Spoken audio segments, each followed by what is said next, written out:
yet still compromise. Suddenly I recall old days where the virus is hidden in a partition without letter. So I managed to delete all hidden partition. And again reinstall Windows. Now partition deleted. Have to wait and see if still compromise.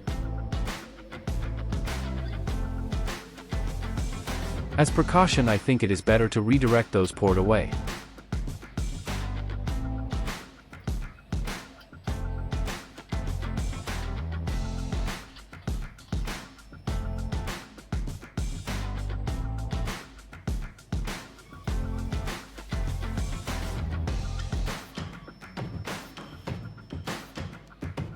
First I set my DHCP to less than 200.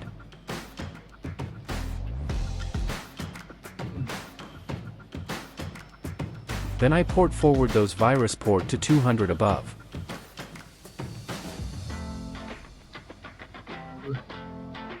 This is my memory recording. This may not be suitable for everyone. Please use as reference only.